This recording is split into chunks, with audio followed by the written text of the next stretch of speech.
السلام علیکم دوستو آج کی اس ویڈیو میں ہم خلافت عثمانیہ کے بارے میں بات کرنے جا رہے ہیں کہ کیسے 500 سال سے زیادہ حکومت کرنے والی خلافت یعنی کہ خلافت عثمانیہ کا خاتمہ ہوا اور اس سے پہلے وہ کیسے پوری دنیا پر حکومت کر رہے تھے اور آخر ایسا کون سا معاہدہ ہوا جس کے بعد خلافت عثمانیہ کو اپنی حکومت چھوڑنی پڑی اور ان پر کون سی پابندیاں لگائی گئیں۔ اس کے بعد ویڈیو کے اینڈ میں ہم معاہدہ لوزان کے بارے میں بات کریں گے کہ اس معاہدے کے تحت ترکی پر کون سی پابندیاں لگائی گئی ہیں اور ان پابندیوں کا خاتمہ جو کہ سال 2023 میں ہونے جا رہا ہے، اس کے بعد آپ مسلم امہ یا خلافت عثمانیہ کو کہاں دیکھ رہے ہیں۔ تو چلیں ویڈیو کا ہم باقاعدہ آغاز کرتے ہیں، لیکن ویڈیو کو آپ باقاعدہ آغاز کرنے سے پہلے میری آپ لوگوں سے ریکویسٹ ہے کہ اگر آپ لوگ میرے اس چینل پر نئے ہیں تو ویڈیو کو لائک کریں، چینل کو سبسکرائب کریں اور بیل آئیکن کا بٹن لازمی پریس کریں تاکہ ہر آنے والی نئی ویڈیو آپ تک جلد از جلد پہنچ سکے۔ دوستو 20ویں صدی کے آغاز کے وقت پورا آپ کا مڈل ایسٹ، نہ صرف مڈل ایسٹ بلکہ پورا شمالی افریقہ بھی سلطنت عثمانیہ کا حصہ تھا، جس میں لیبیا، الجزائر، مصر، حجاز، یمن، عراق اور شام کے سارے علاقے شامل تھے۔ دوستو اب ہم بات کرتے ہیں کہ اتنے بڑے علاقے پر حکومت کرنے کے باوجود یہ لوگ پیچھے کیوں رہ گئے، تو اس کا جواب یہ ہے کہ پہلی جنگ عظیم کے بعد انگریزوں نے عربوں کو بغاوت پر آمادہ کیا اور انہوں نے خلافت عثمانیہ کے خلاف بغاوت شروع کر دی۔ انگریزوں نے عربوں کے دلوں میں نفرت کے بیج بونا شروع کیے کہ تم ترکوں کے غلام کیوں ہو،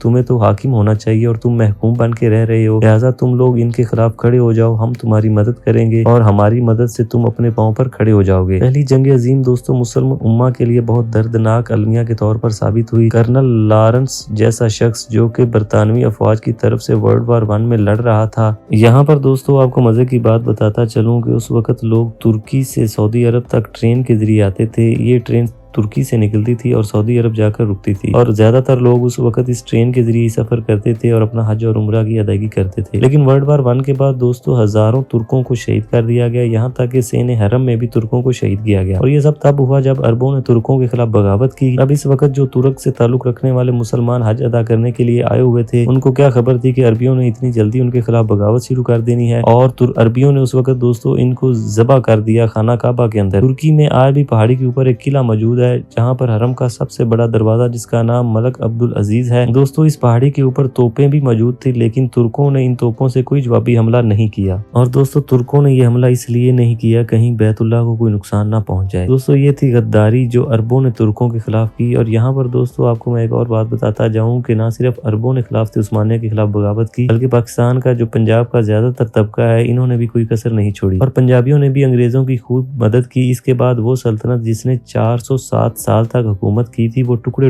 ہو گئی۔ جی ہاں دوستو خلافت عثمانیہ نے 407 سال تک حکومت کی تھی اور اس ایک انگریز کی چال کی وجہ سے یہ خلافت ٹکڑے ہو گئی۔ ایک انگریز نے یہ جملہ لکھا ہے کہ تاریخ اس بات کو یاد کرے گی کہ ایک انگریز نے سلطنت عثمانیہ کا خاتمہ کر دیا، وہ سلطنت جو حضرت عمر نے قائم کی تھی۔ دوستو ایک انگریز کی چال کی وجہ سے خلافت عثمانیہ کو ٹکڑے کر دیا گیا، وہ خلافت عثمانیہ جس نے 407 سال تک حکمرانی کی تھی۔ اس کے بعد دوستو یہ سارے علاقے ڈیوائیڈ کر دیے گئے، عراق کا کچھ حصہ انگریزوں کو دے دیا گیا، شام کا کچھ حصہ فرانسیسیوں کو دے دیا گیا، مصر پر انگریزوں کا تسلط قائم کر دیا گیا، لیبیا اطالیوں کے پاس دے دیا گیا اور صرف حجاز کا علاقہ ہی عربوں کے پاس چھوڑ دیا گیا، کیونکہ دوستو حجاز میں کچھ بھی نہیں تھا۔ حجاز دوستو یہ جو ہے وہ سعودی عرب کے بارے میں ہی بات کی جا رہی ہے۔ اس کے بعد دوستو ہم بات کرتے ہیں نجد کے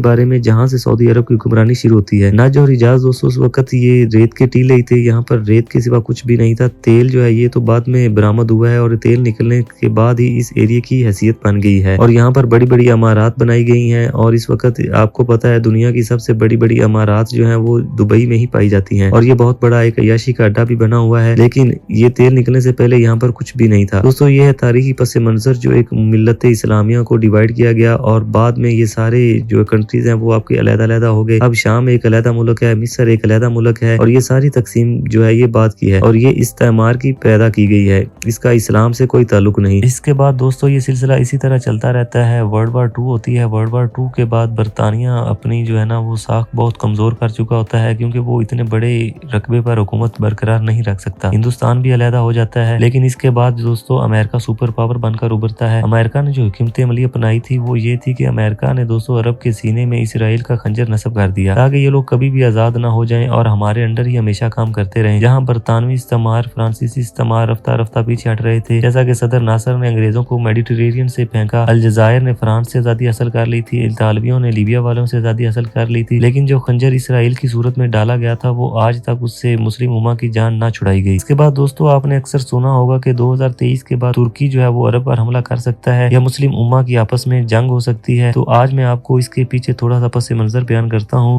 1923 میں دوستو مصطفیٰ کمال اتاترک نے ایک ایسے معاہدے پر دستخط کیے جسے معاہدہ لوزان کہا جاتا ہے، جس کے بعد خلافت عثمانیہ کا دور ختم کر دیا گیا، اور 2023 میں دوستو یہ معاہدہ اپنی مدت پوری ہونے کے بعد آٹومیٹک ختم ہو جائے گا۔ یہ معاہدہ پورے 100 سال کے لیے کیا گیا تھا، اس کا 100 سال 2023 میں ختم ہو جائے گا۔ اب ہم دوستو اس معاہدے کے مین امپورٹنٹ ٹاپکس کو ڈسکس کرتے ہیں۔ اس معاہدے میں دوستو یہ کہا گیا تھا کہ خلافت عثمانیہ فوری طور پر ختم کر دی جائے، اس کے بعد خلافت عثمانیہ کے جتنے بھی املاک ہیں ان کو ضبط کر لیا جائے، ریاست ترکیہ مستقبل میں ایک سیکولر ریاست بن جائے گی جس کا دین اسلام یا خلافت عثمانیہ سے کوئی تعلق نہیں ہوگا۔ ترکی اپنی حدود میں تیل کی تلاش نہیں کرے گا اور ضرورت کا تیل جو ہے وہ ترکی دوسرے ملکوں سے منگوائے گا۔ اس کے بعد دوستو اس معاہدے میں یہ بھی کہا گیا تھا کہ اسٹریٹ آف بوسپورس سے گزرنے والے جتنے بھی جہاز ہیں ان سے ترکی کوئی کسی قسم کا ٹیکس وصول نہیں کرے گا۔ اب دوستو اس معاہدے کے ختم ہو جانے کے بعد ترکی اپنی مرضی سے جو چاہے گا وہ کر سکے گا۔ دوستو بوسپورس اسٹریٹ وہ اسٹریٹ ہے جو کہ ترکی میں واقع ہے، لیکن یہاں پر ڈیلی امریکہ، برطانیہ اور یورپ کے بحری جہاز